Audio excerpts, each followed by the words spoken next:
नमस्कार, आपण पाहताय महाराष्ट्र संध्या न्यूज चॅनेल आवाज महाराष्ट्राचा। नाही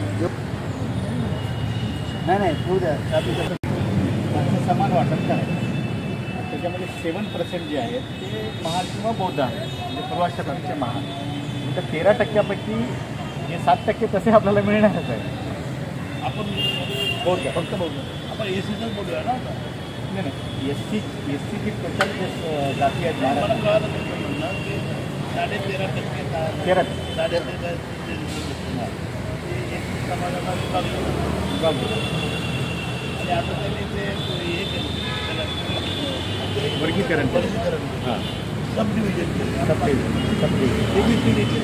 डिव्हिजन केलं आणि यामध्ये आरक्षणाला कुठं धक्का तसा आरक्षणाला धक्का पोहोचत नाही, पण आरक्षणाचा जो मुख्य उद्देश बाबासाहेबांचा होता अनलेशन ऑफ कास्ट त्याला धक्का पोहोचेल, कारण कोर्टाने त्याला आर्थिक निकषाच्या आधारे बघितले की आरक्षण यांना नाही मिळालं म्हणून मातंग मागास राहिले। मातंग किंवा चर्मकार किंवा इतर समाज जो काय मागास राहिला असेल तर त्याचा आरक्षणाशी संबंध नाही आहे। आरक्षण हे गरिबी हटवण्याचा कार्यक्रम नाही ना। नाही, पण आता हा जो 13% जो आरक्षणाचा विषय जो यांनी उपवर्गीकरण किंवा काय जे काय केलं आहे यांनी कोर्टाने सुप्रीम कोर्टाने जो केलेला आहे, मग आता जर एससी आणि एसटीमध्ये हा केलेला आहे, मग ओबीसीमध्ये का करत नाही? ओबीसीमध्ये पण कितीतरी जाती आहेत, म्हणजे एकच जात नाही ना। 23 म्हणजे पुन्हा गोंधळ होतोय करून निकाल ओबीसीचा नाही, निकाल एसटीचा। अरे पण एक मिनिट सुप्रीम कोर्टाची ती निष्कर्ष आलेले आहे, मी त्याला निकाल म्हणत नाही, निष्कर्ष आलेले आहे, ते निष्कर्ष एससी आणि एसटीसाठी आहे। आता आपण म्हणतात की ओबीसीचा जो मुद्दा आहे, ओबीसीचा मुद्दा ऑलरेडी स्टेटच्या हातात आहे, राज्याला दिलेला आहे, आणि एससी एसटीचा सुप्रीम कोर्टाने देखील अधिकार तो राज्याला दिलेला आहे। राज्य सरकारवर ते बंधनकारक नाही, तुम्हाला करायचं तर करा असं सांगितलं आहे। मला एक म्हणजे आता जो मुद्दा तुम्ही आता जे सुप्रीम कोर्टाने जो निर्णय दिलेला आहे तो राज्य शासनाला बंधनकारक नाही, मॅनेटरी नाही आहे, मॅनेटरी नाही, परंतु राज्याने ते ठरवावं। नाही, पण दुसरी गोष्ट अशी आहे की हे जे जो हा सुप्रीम कोर्टात जो विषय झालेला आहे, तुम्ही जो काय आता यांनी सांगितल्याप्रमाणे निकाल नाही काय निष्कर्ष खरं पहिले केलं तर संविधानाच्या ह्याच्याप्रमाणे एससी एसटी जे कमिशन आहे त्यांनाही सगळे पॉवर दिलेले आहे, म्हणजे कोर्टापेक्षा त्याला सुद्धा एक पॉवर त्यांची आहे। पण एससी एसटी कमिशनला न विचारता हा जो झालेला निर्णय किंवा काय मुळात कसं आहे माहिती आहे की हा निष्कर्ष काढताना सुप्रीम कोर्टाच्या हातामध्ये डाटा काहीच नाही आहे, आकडेवारी काहीच नाही आहे। रिझर्वेशनच्या किंवा राखीव जागाच्या विरोधात जे सर्वसामान्य जनमत आहे की पुढारलेल्या जातीला त्याचा फायदा झाला, उदाहरणार्थ महाराष्ट्रात बौद्धांना झाला, पंजाबमध्ये या विशिष्ट जातीच्या शिखांना झाला वगैरे, किंवा तेलंगणामध्ये मादिगांना झाला, मालाला नाही मिळालं, हे जे एक प्रत्यक्षण आहे वरवरचं निष्कर्ष आहे तेच कोर्टाने म्हणजे त्याच्यामध्ये जेव्हा गवई जसं म्हणतो ना, एक तहसीलदाराचा मुलगा आहे आणि एक चपराशाचा मुलगा आहे, दोन्ही बौद्ध समाजाचे समजा असतील, तर चपराशाचा मुलगा बौद्ध समाजाच्या तहसीलदार मुलाच्या बरोबरला कसा येईल, ही समजदारीच मुळात चुकीची आहे, असं नाही आहे। आणि कोर्टाच्या पुढे डाटाच नाही ना, काही मातंगावर काय अन्याय झाला किंवा कोणत्या उपजातीवर काय अन्याय झाला याचा डाटा कुठे आहे? ते जनरल जे मत आहे त्याच्या आधारावर त्यांनी हे असं कोणी ठरवलं की बौद्धांनी सगळ्या सवलती लागल्यात? ज्यांनी अर्ज केला त्यांनी सांगितलं की बौद्धांनी सगळ्या सवलती, त्याच्यावर काय अभ्यास झालाय?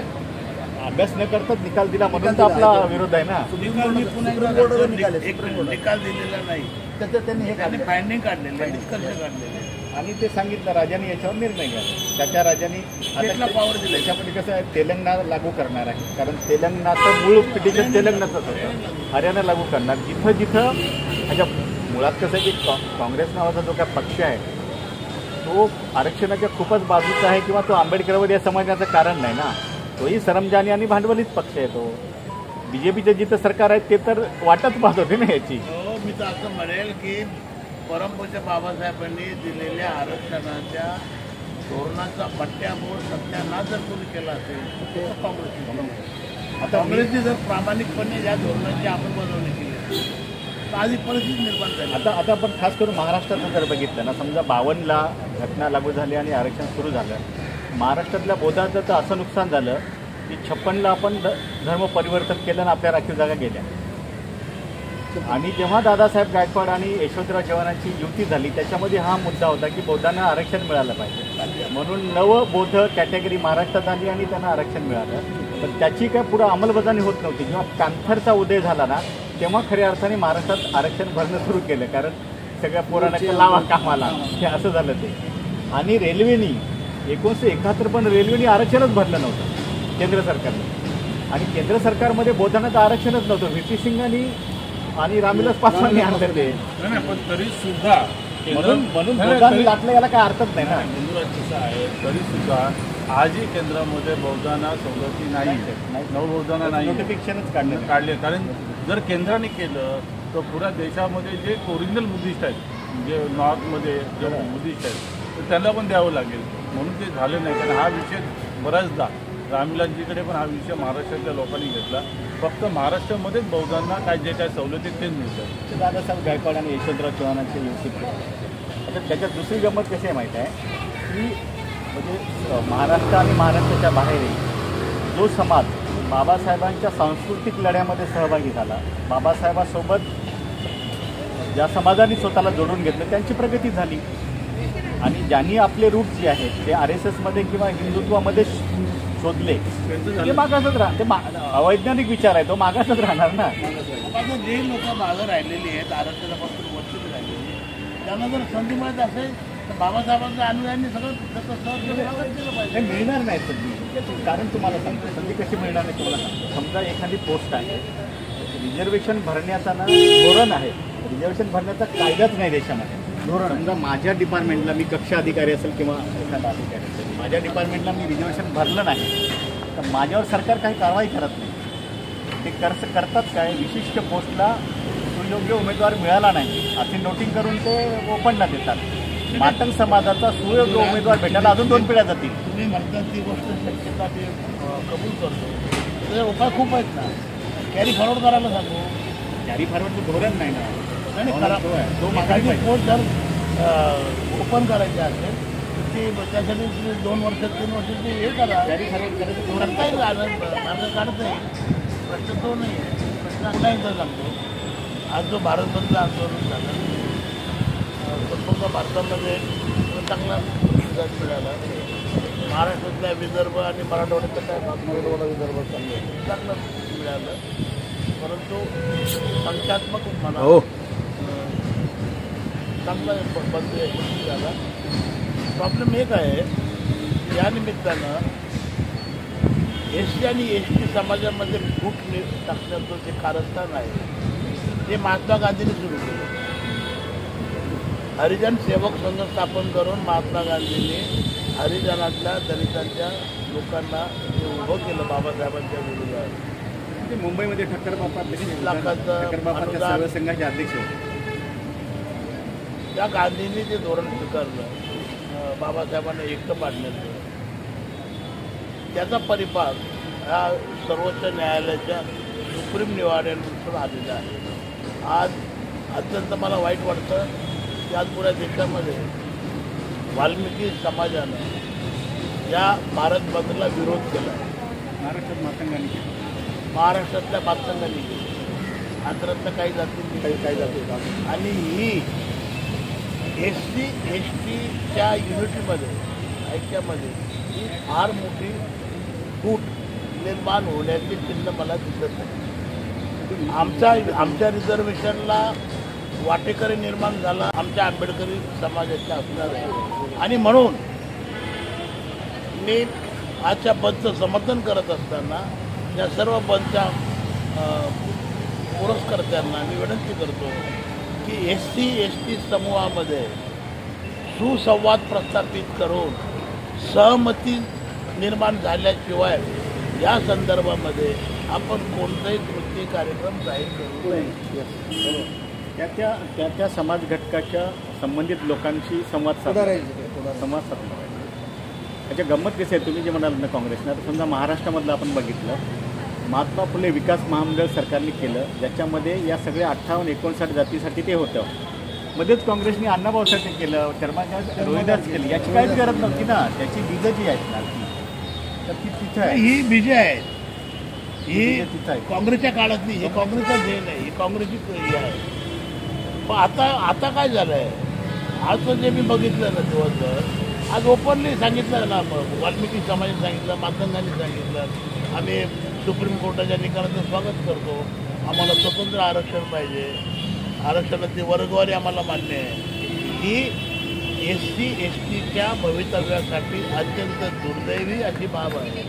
याची काळजी समस्त आंबेडकरी चळवळीच्या कार्यकर्त्यांनी घेतली.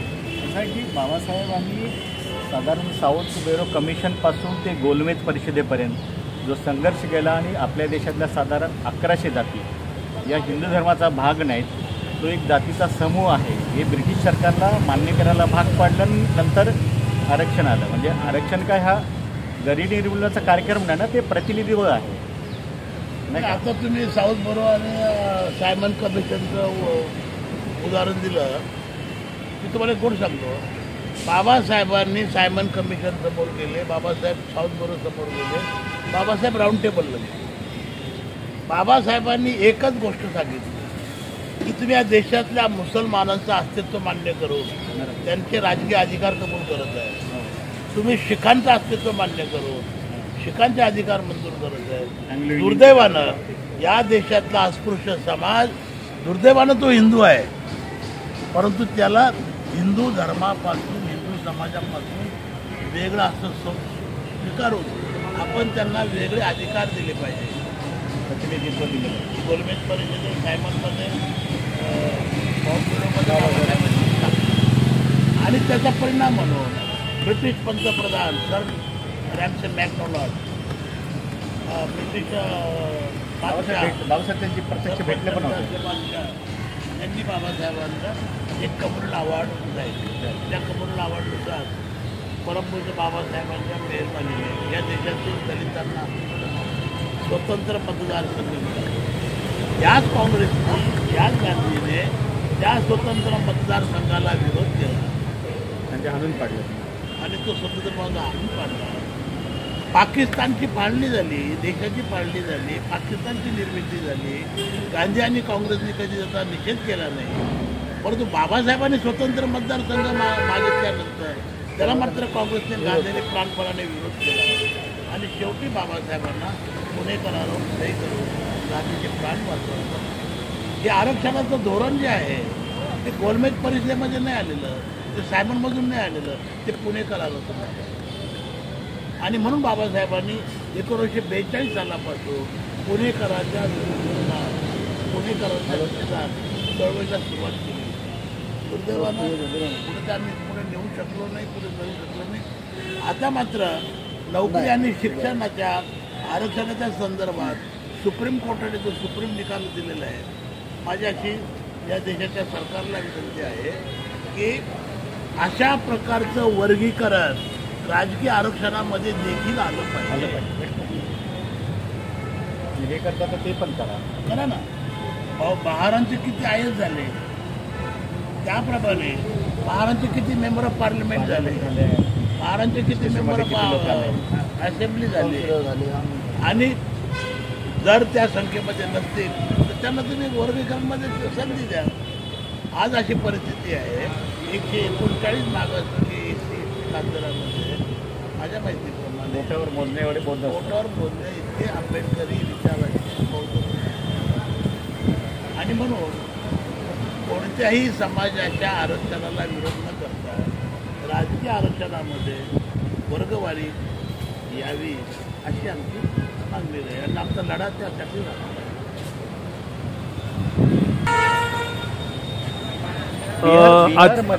बिहारमध्ये खूप चांगला प्रतिसाद मिळाला, पण बिहार, उत्तर प्रदेश, हरियाणा हे उत्तर भारतामध्ये मोठ्या प्रमाणावर प्रतिसाद मिळाला. कसं आहे माहिती आहे, तिथे आजही OBC आणि ST सोबत आहे. आणि SC मधला जो आहे पाचवी तो वेगळा आहे, तो विरोधात आहे. नाही, पण भाई मला सांगा, आज हा जो भारत बंद होता, तो भारत बंदच्या मुंबई असेल, महाराष्ट्र असेल किंवा देशभर असेल, आजच्या भारत बंदच्या दृष्टीनं आपण याकडे कसं पाहत आहे? कोणत्या गोष्टी कुणाकडे बघायचं? भारत बंदचा बंद परिणाम कसा झाला झाला. असं त्यांना विचार.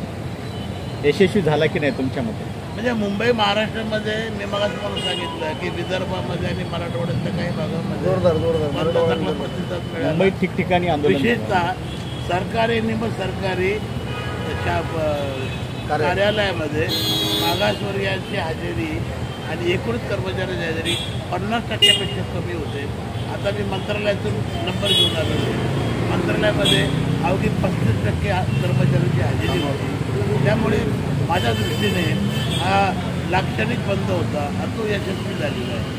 परंतु तुमचा जो प्रश्न जो अंतर्मनामध्ये निर्माण झालेला आहे, या बंदला तुम्हाला इतर बंदच्या तुलनेने तुम्हाला त्याचा परिणाम जाणवत नाही आणि तुम्हाला असं वाटतं साहजिकच आहे.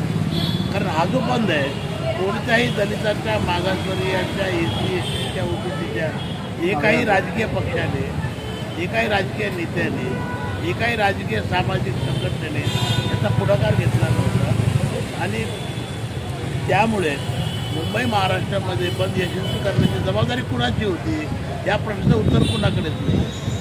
जे काही झालं ते उत्स्फूर्त झालेलं आहे, जे काही झालं आहे ते मनापासून झालेलं आहे आणि त्यामुळे याची मुंबईमध्ये बंदची तीव्रता आपल्याला कमी झाली. या निमित्ताने मी तुम्हाला प्रश्न विचारू शकतो की घरी आता परिस्थिती अशी निर्माण झालेली आहे की या भारत बंदच्या चळवळीचं ज्यांनी कोणी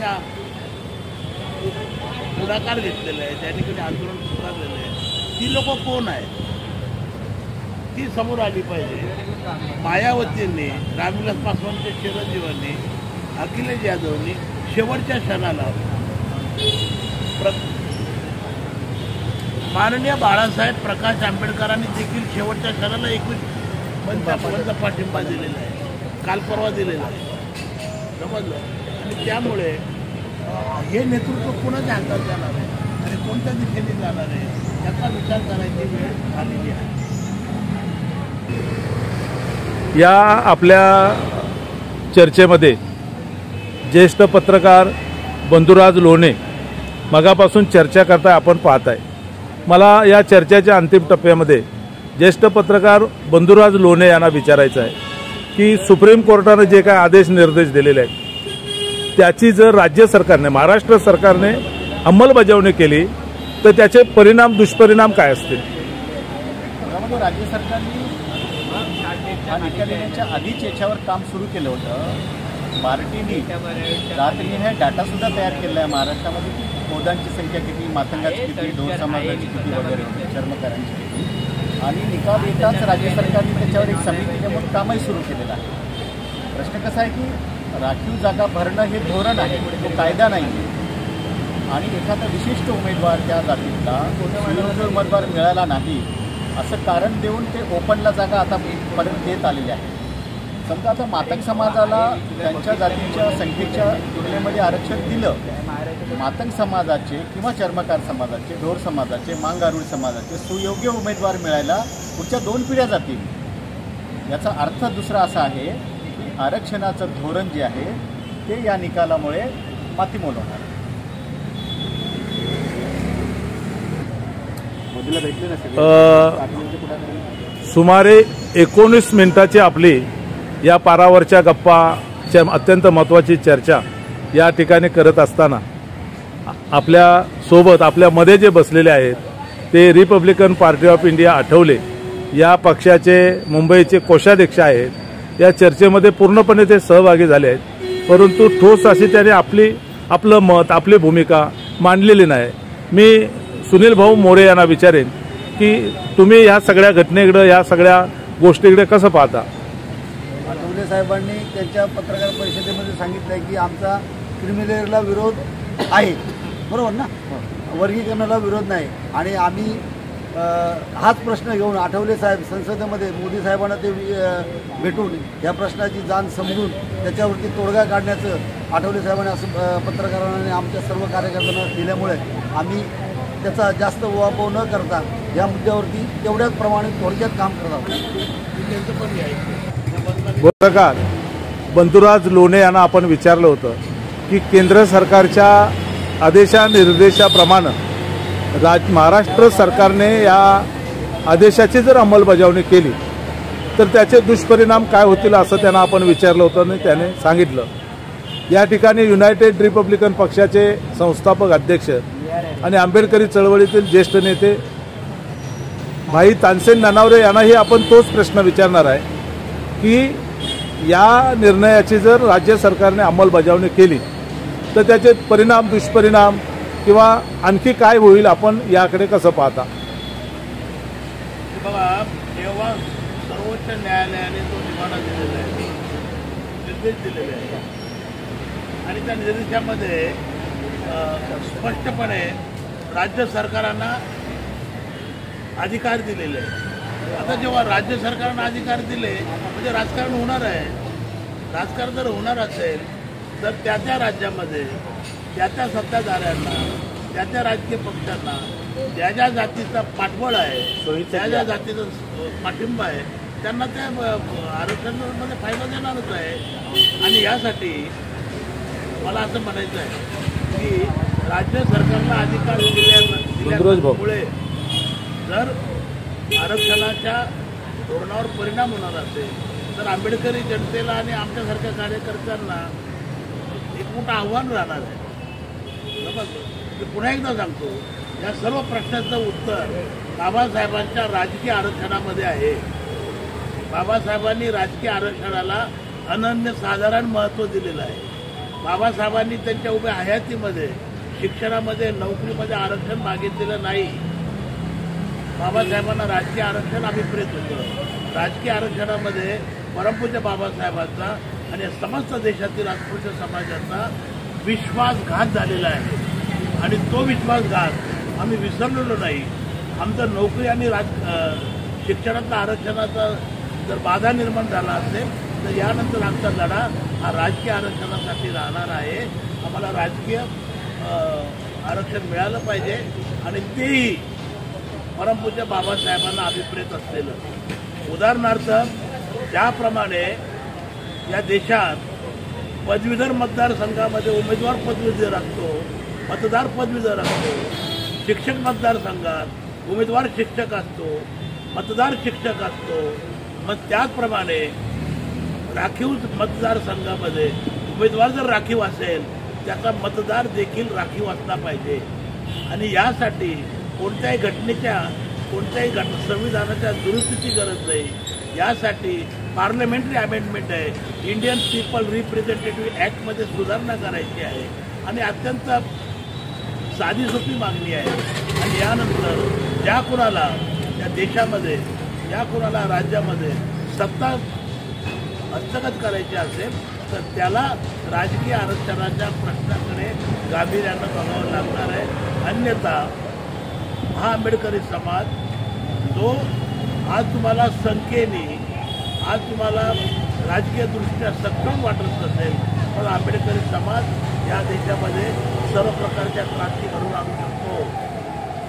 या आंबेडकरी समाजाच्या निर्णयावर येथील मुसलमानांचा निर्णय अवलंबून असतात, येथील आदिवासींचे निर्णय अवलंबून असतात, इथला ओबीसी काही जरी झाला, ओबीसी आंबेडकरी समूहापासून, आंबेडकरी विचारापासून दूर जाऊ शकत नाही.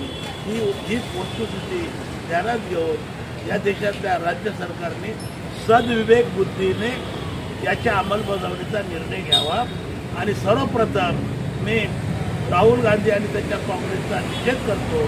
त्यांनी सर्वप्रथम आपल्या राज्यामध्ये या निर्णयाच्या अंमलबजावणीचा निर्णय घेतलेला आहे.